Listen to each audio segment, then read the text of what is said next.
Okay, so question two, let the games begin. It is about a minimax game tree.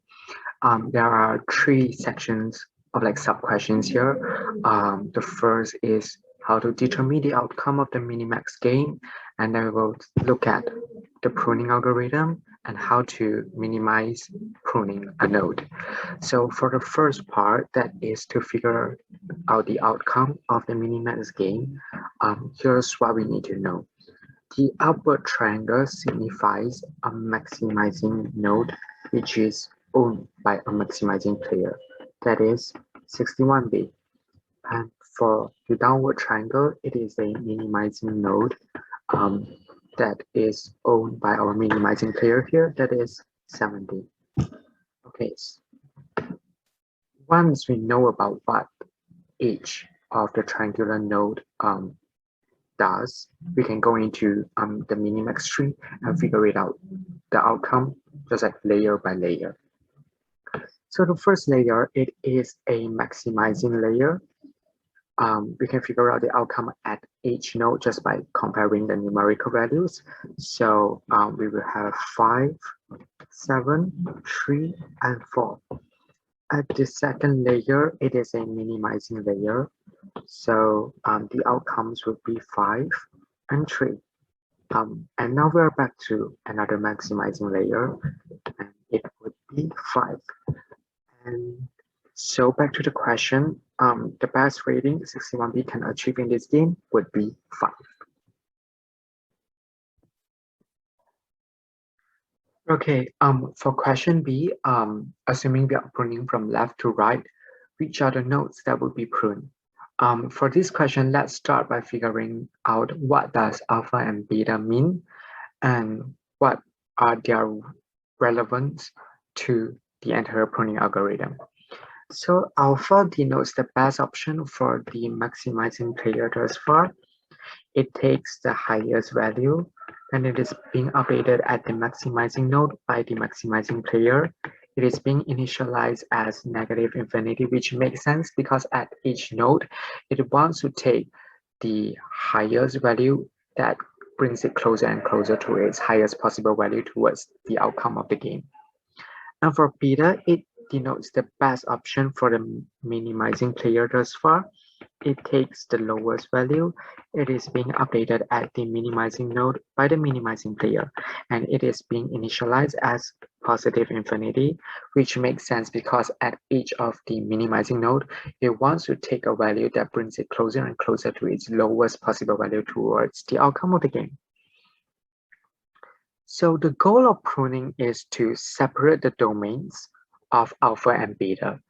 At a particular node, once the domains of alpha and beta is being separated, it means that the outcome prospects of the minimax game has become clear. And visiting any child nodes will not bring us any new information about the game prospects, the outcome prospects. So we can just stop visiting the child nodes. So at initialization, we can see that the domains of alpha and beta, they overlap.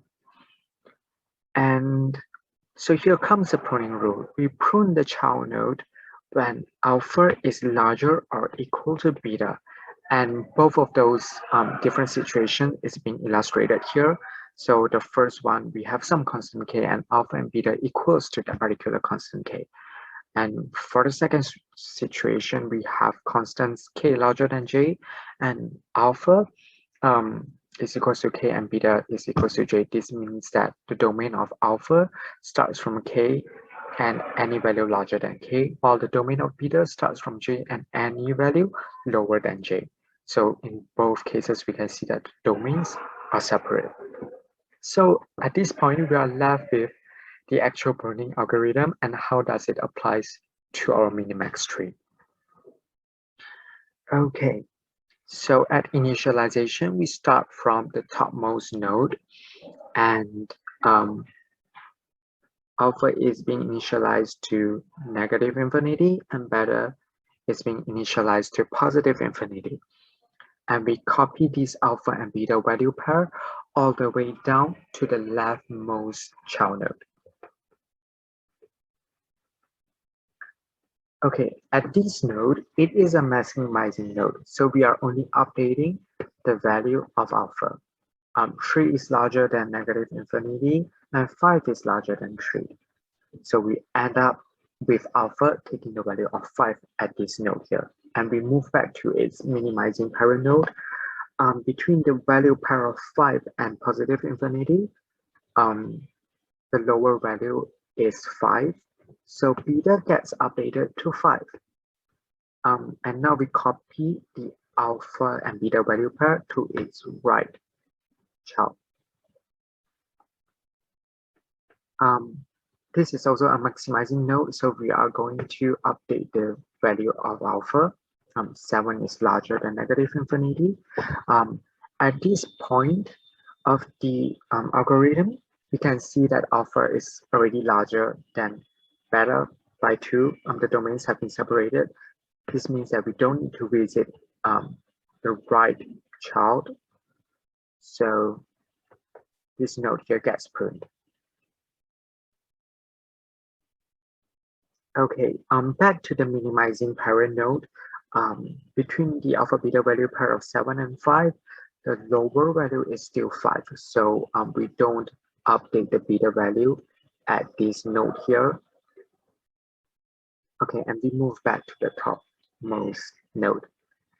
It is a maximizing node, and between negative infinity and 5, the larger value is 5. So alpha gets updated to 5, and we copy this alpha and beta value pair all the way down to the leftmost node of the right subtree.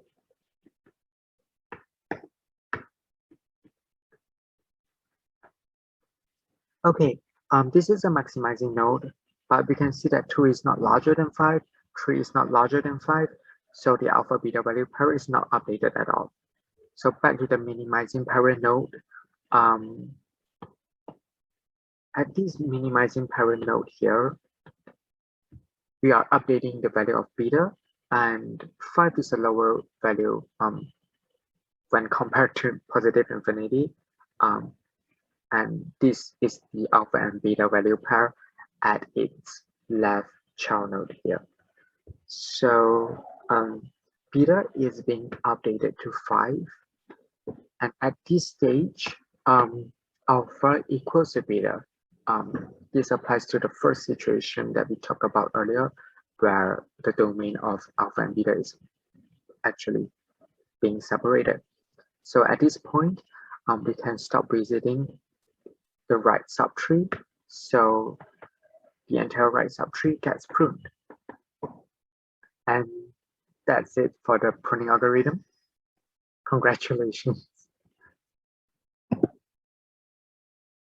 Okay, so for part C, the question is, how can we change the values of nodes 5 to 8, which are the nodes highlighted in yellow here, to minimize the number of nodes being pruned and will our decision lower 61 bits outcome? Okay, as you can see here, this is still the outcome of the pruning algorithm from part B. In order to minimize the number of nodes being pruned, this means that we want to avoid pruning this entire right subtree here. Okay, and for that to not happen, that means that to avoid pruning, at this minimizing parent node here, we have to ensure that alpha is not larger than or equal to beta, which also means that alpha must be lower than beta. So beta should take some values that's like larger than 5. And for this to happen, this means that at its left child node, alpha should take some value that's larger than 5, and this node around here should also take some value that's larger than 5. Once that's being done, we can see that yeah, since the domain of alpha and beta is still overlapping at this minimizing parent node, we will have to travel down to its right child node, and we will have to do the comparison between 4 is not larger than 5, 0 is not larger than 5, and yeah, and the domain is still overlapping. But the point is that we are now visiting every node in this right subtree that was pruned in part B. So that's the first part of the question answered. Okay, so now let's go to the second part, which is that view our decision over 61B's outcome. For comparison, let's plug in some value, which is like, for example, 6. Okay, after that, we know that the node that ultimately decides the outcome of 61B will be this topmost node around here, and it will choose to maximize the value between this node and this node. And for the value of its left child node, it would be 5, as shown in part A, and that's fixed, we cannot change that. But for the value in its right child node, there are some situations that we can consider. So for example, if we are not changing the values of node 7 and 8, we would have 4 in this maximizing node, and we would have 6 in this maximizing node, and at this minimizing parent node, we would have 4. And at the topmost node, it would choose the maximum value of 5. So 61B's outcome remains the same in this case. However, for example, if we decide to update this value here to 7, we can see that the value here will be 7, when the minimizing parent node would choose 6, but at the topmost maximizing node, it would choose the value of 6, and 61B has a higher outcome. So in conclusion, the answer is no. 61B's outcome will either stay the same, or it would take a higher value. Yeah, so that's it. Thank you.